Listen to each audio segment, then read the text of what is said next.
What's up? Hello. What's crack-a-lacking? How are you feeling? How are you living? Happy New Year. Welcome.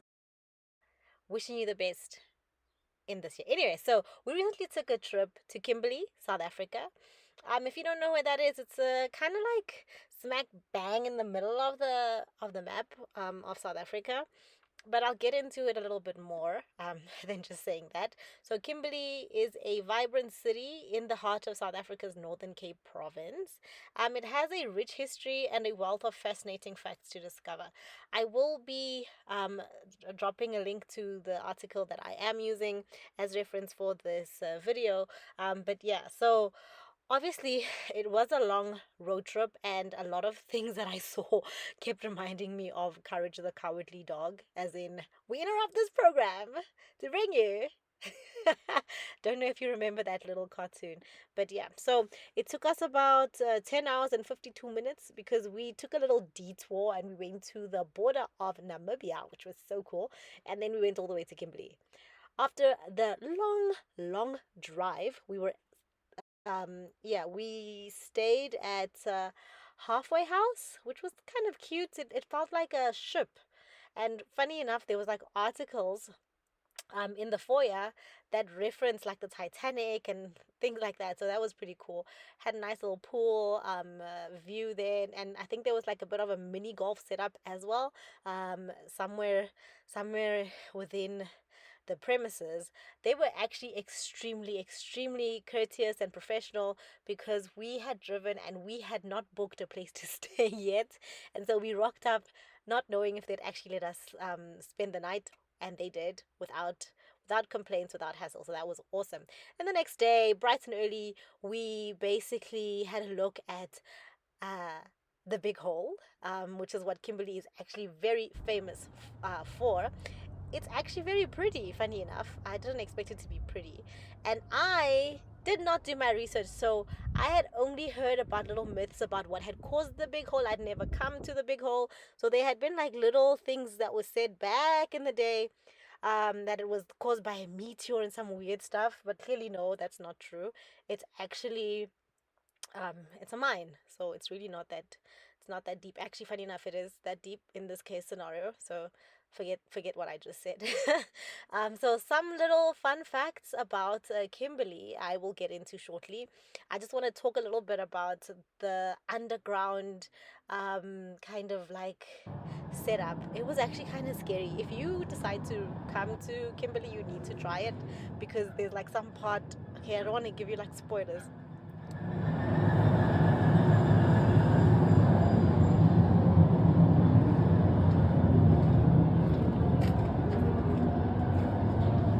Code of signals, abridged form as approved by the government mining engineer. Huh. Okay, they had elevators.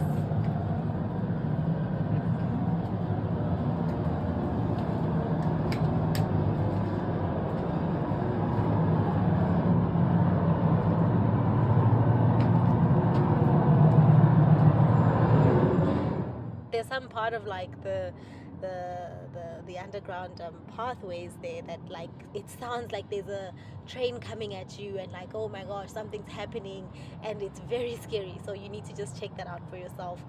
But looking at some fun facts about Kimberley, as I said, it is the home of the Big Hole. Okay. It's also got the Big Hole golf course that's built around the Big Hole, which is interesting as well. Um, it has a semi-arid climate, so hot summers, mild winters, limited rainfall. I thought Kimberley was super hot, like on the day that I was there, until I checked out Gaborone and I was like, wait a minute, I'm not sure. It also has a mine museum, which is pretty cool. So after you do the tour of the mine, underground, etc., you actually end up getting to this little part, which is like the museum, and there's like a lot of history, obviously, documented there that you can just stand there for hours and hours and hours just reading up on and just educating yourself, which is super interesting. It's also It has a lot of other things surrounding it. Oh, actually, wait, I almost forgot.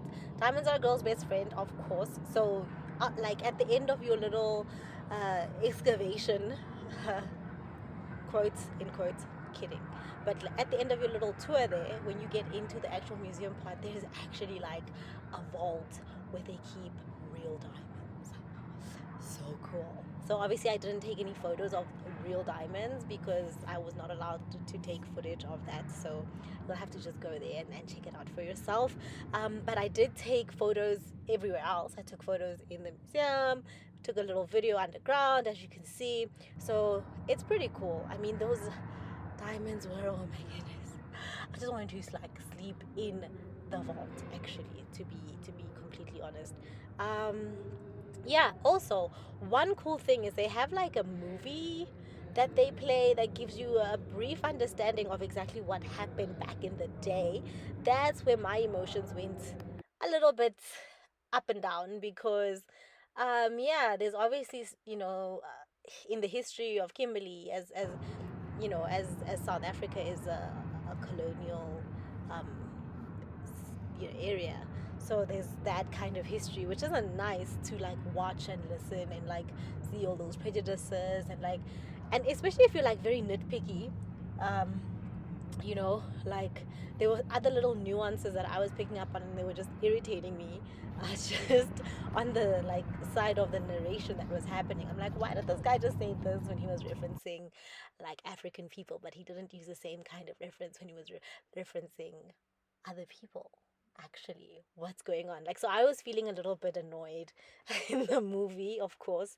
But yeah, it's a very nice, interesting depiction of how they of like how things went down back in the day. So you want to obviously check that out as well. And let's see.